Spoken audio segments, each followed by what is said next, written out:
Du sport, le club alpin français Salève Annemasse organisait ce week-end le 14e Open d'escalade. Des poussins aux vétérans, tous ont dû s'affronter sur un bloc et sur un mur d'escalade. Il fallait monter le plus haut possible en 8 minutes. Regardez ce reportage.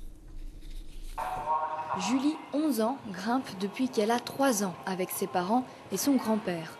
Originaire d'Alsace où elle tient une bonne place dans la compétition, championne du Rhin, elle a voulu tester son niveau dans une autre région, un résultat plutôt encourageant. Le bloc, c'était assez dur par rapport à ce matin.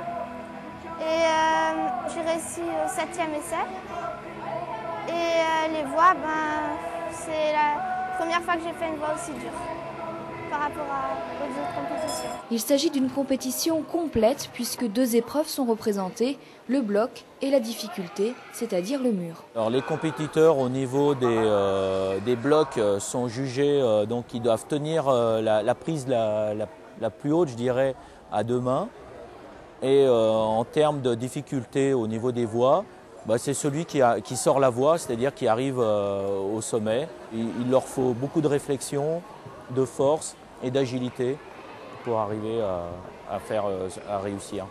Les 320 compétiteurs ont donc été jugés sur les mêmes critères, mais sur des parcours adaptés, mis en place par les ouvreurs. Et là, c'est tout un art. C'est un peu comme un peintre devant sa toile blanche, quoi. On a une idée et puis on commence à placer les prises.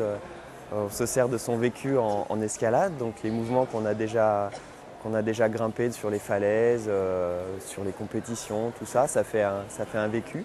Et on se sert de ça pour créer des itinéraires. On se sert des idées, on joue avec les prises, avec des nouvelles prises qui arrivent, on discute avec les autres ouvreurs. Et puis tout ça, ça donne des itinéraires plus ou moins originaux. On essaye qu'ils le soient le plus possible pour faire plaisir aux grimpeurs. Des poussins aux vétérans, ils ont tous eu 8 minutes pour arriver le plus haut possible. Et d'après les spécialistes, il fallait être endurant et physique pour atteindre les sommets. Suite de notre série sur la recherche, nous